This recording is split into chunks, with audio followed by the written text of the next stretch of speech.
Jangan lupa like, komen, dan subscribe channel YouTube TVRI Bengkulu, serta nyalakan lonceng notifikasinya.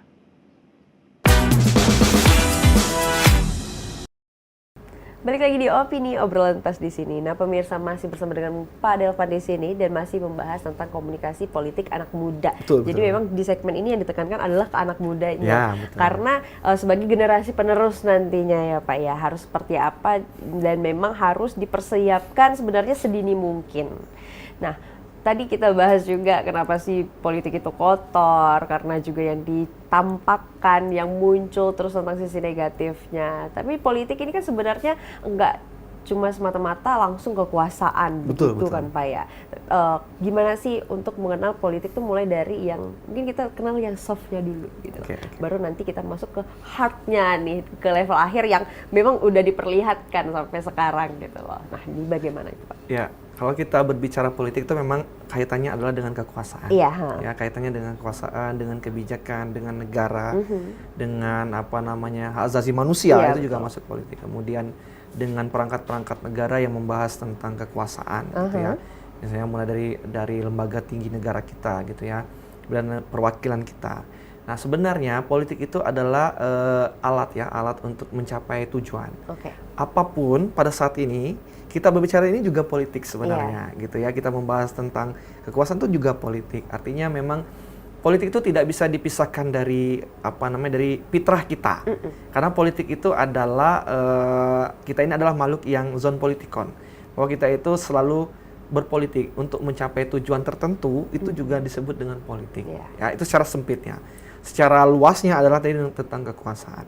Nah, berbicara dengan yang kecilnya saja sebenarnya, bahwa kita itu harus menumbuhkan integritas, itu yang paling penting. Ya. Ya, integritas itu mulai dari misalnya dari mahasiswa aja nih, atau dari pelajar aja. Kita lihat integritasnya dulu nih. Dia ini misalnya nanti jujur nggak? Integritas kepercayaan, bisa dipercaya nggak? Dari situ saja itu sudah bisa kita lihat bahwa memang itu tidak jadi patokan ya. Cuman kredibilitas kita itu bisa dilihat di situ. Apalagi ketika dia menjadi seorang leadership, jadi leader. Kita butuh integritasnya. Jangan-jangan nanti ketika kita kasih kepercayaan untuk dia menjalankan kekuasaan, gitu ya. Jangan-jangan dia khianat dengan kita. Dia tidak memikirkan kita. Nah, artinya kita bisa mulai dari integritas. Dari bagaimana membangun kepercayaan. Kita lekatkan kredibilitas kita kepada seseorang misalnya. Wah, ini dia memang kredibel misalnya. Dia memang ahlinya. Ahlinya pun kadang-kadang cocok di tempat itu tapi integritasnya nggak ada. Dia mungkin bisa berkhianat. Dia mungkin tidak amanah gitu ya. Artinya apa? Dengan membangun integritas saja itu sudah menempatkan bagaimana nanti ketika kita menjadi leader gitu ya, menjadi pemimpin, amanah nggak gitu ya.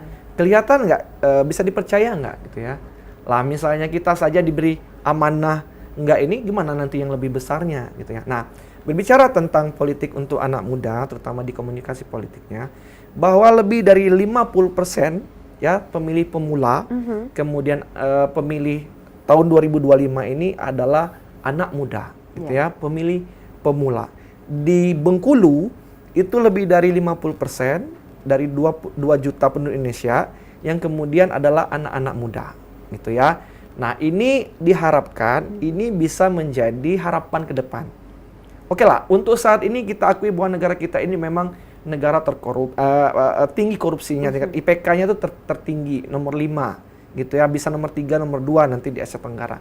Nah, yang seperti ini menjadi PR. Kemana kita menitipkannya? Ke anak muda, gitu ya, kepada generasi muda, ya generasi Gen Z.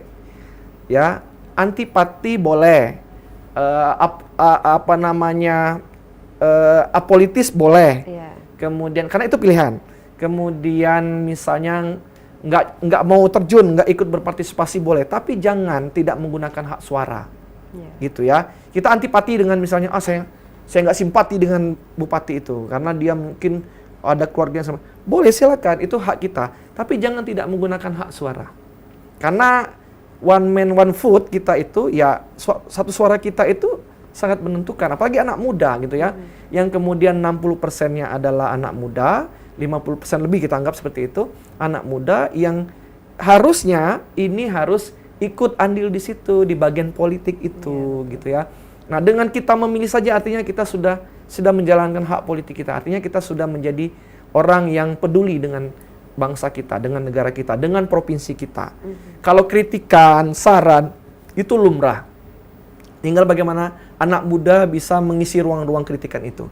Apakah turun ke jalan, apakah membangun opini di media massa, gitu ya, apakah dengan menyurati secara terbuka, gitu ya, atau misalnya dengan mosi tidak percaya kepada pemimpin, itu kan sudah dari dulu cara-cara seperti itu, gitu ya, dan itu memang diakui oleh negara kita. Pasal 28 Undang-Undang Dasar bahwa kemerdekaan berpikir itu ya, menyampaikan pendapat di depan umum itu silakan saja boleh, tidak ada larangannya. Cuman maksud saya jangan dipertontonkan yang hal-hal yang tidak bagus. Ketika ada sebuah kebijakan dikritis dengan cara yang sarkas gitu ya, kemudian dengan cara-cara yang tidak beradab gitu ya. Demo boleh, tapi maksud saya yang lebih elegan. Nah, itu dia yang jadi pertanyaan juga. Ini juga sebenarnya. akhirnya kan orang akhirnya antipati dengan mahasiswa ini demo, tapi ya boleh saja kita menyuarakan aspirasi. Ya zaman saya dulu juga seperti itu, tapi maksud saya bisa dirubah dengan cara-cara yang lebih, misalnya kita undang debat, kemudian kita undang diskusi, kita bangun FGD. Nah, cuman kadang-kadang mahasiswa yang lebih patennya gitu ya, udah demo aja nih, demo gitu ya, bikin chaos gitu ya. Turun gitu nah, ya. supaya nanti didengar ke pusat gitu ya. Nah, artinya dengan kegiatan yang masif seperti ini, maka ini perlu dijalankan. Sebenarnya ada cara-cara lain yang lebih bagus gitu ya. Misalnya dengan komunikasi politik lewat media, gitu ya. Undang beberapa media konferensi pers misalnya, itu lebih elegan. Kemudian undang beberapa media, kirimkan rilis beritanya, bahwa misalnya kita temukan fakta, data gitu ya, berbicaranya tentang data gitu ya. Ini datanya, ini faktanya, kirim ke media. Itu akan lebih nasional, itu akan lebih cepat. Cuman ada beberapa mahasiswa yang memang masih menginginkan demo ya. Silakan saja, karena itu kan memang dilindungi oleh undang-undang gitu ya. Dengan penyampaian pendapat di depan umum tuh boleh, silakan saja. Cuman adalah cara yang lebih elegan.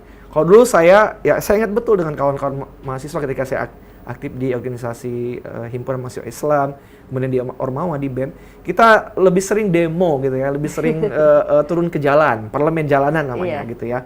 Ya tidak masalah juga, cuman maksud saya ada yang lebih tidak menyita tenaga dan energi. Coba dipikirkan lagi begitu ya. Opini, kemudian dengan tulisan, kemudian dengan konferensi pers, kemudian debat publik misalnya, itu yang lebih. Tapi memang kadang-kadang orang lebih berasa greget itu memang demo gitu ya. Nah, itu salah satu komunikasi politik itu adalah tempat penyelesaiannya adalah demo gitu ya. Bagus juga, silakan gitu ya. Unjuk rasa misalnya lebih. Nah, kenapa di Malaysia itu jarang demo? Karena memang mereka dari pelajar, dari mahasiswa tidak pernah diajarkan demo. Makanya dulu ketika saya ingat betul ketika saya jadi mahasiswa S2 itu ada mahasiswa juga yang teman saya mahasiswa dari luar, dari Malaysia.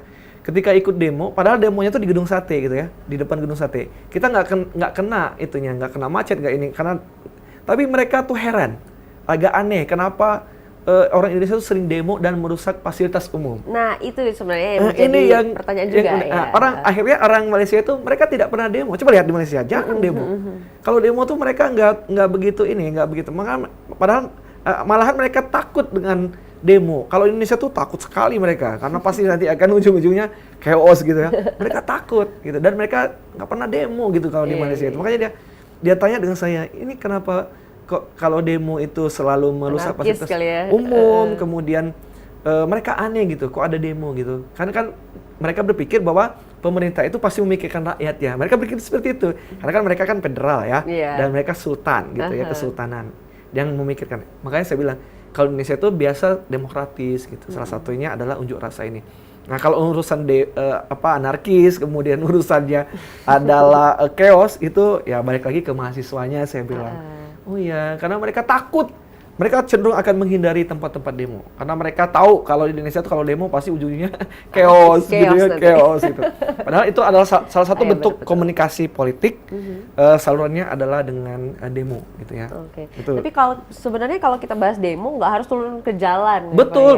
Bisa melalui media sosial. Seperti sekarang kan lagi digitalisasi banget nih. Betul. Nah, alangkah lebih baiknya sebenarnya digunakanlah, dimanfaatkan. Betul. Cuman biasanya tuh para para aktivis juga berpikir kayak kurang jos gitu loh. Ya kurang, Kalau mereka nggak berpikir kurang aksi, greget gitu. iya, Kalau nggak aksi tuh nggak jos nggak gitu. jos. Nah, sedangkan kan ini yang terlibat aksi biasanya yang mengerti itu hanya di baris kedua, ketiga, kita katakan begitu, dan baris berikutnya itu hanya yang kayak cameo-nya ibaratnya ya. FOMO-nya doang. Jadi ikutan ikut gitu. Ujung-ujungnya nanti untuk meramaikan sosial medianya doang. Betul. Nah, Betul. bagaimana sih Pak untuk menjadi mahasiswa nih biar nggak cepet latah gitu loh, jadi anak muda yang nggak cepet latah, jadi benar-benar apa yang dilakukan mau bergabung kemanapun harus difikirkan ulang, itu sebenarnya harus seperti apa, peran kita harus bagaimana, dan para anak-anak mudanya itu harus bagaimana. Nah, jadi ini saya pernah tanya ke mahasiswa saya bilang, apa tujuan kamu demo? Iya. Kamu tahu nggak apa yang dibahas di saat demo? Enggak Pak, kita tuh cuma nanti angkat apa namanya tulisan spanduk gitu ya, terus nanti di sana nih, oh gitu. Saya bilang, kamu tahu nggak apa poin-poin yang akan disampaikan ketika demo nanti? Nggak Pak, pokoknya kami meramaikan aja gitu ya. Nah, oh, sama Bapak pun udah ada yang sudah gitu ya? saya bilang, sampai saya tanya kenapa, karena dulu ketika kita demo, zaman saya itu demo itu nggak bisa langsung. Iya, betul. Maksudnya kita bahas dulu nih, ini adalah isunya, ini masalahnya tentang korupsi. Benar. Siapa pelakunya, semuanya tuh kita kumpulkan data dulu. Kita nggak berani langsung turun ke jalan. Betul. Kemudian kita bahas dulu antar ormawa, antar organisasi internal gitu ya. Kita bahas dulu di sana. Sudah dapat poinnya, besoknya baru kita tentukan kita aksi atau enggak. Nah, kita aksi atau enggak, kita minum dulu kali ya. Oh, Kita oke, jeda boleh, dulu, boleh istirahat gitu. dulu, nanti kita lanjutkan Oke, lagi. oke. Untuk pemirsa yang kemana-mana, tetaplah bersama kami di Opini Obrolan Fest di sini.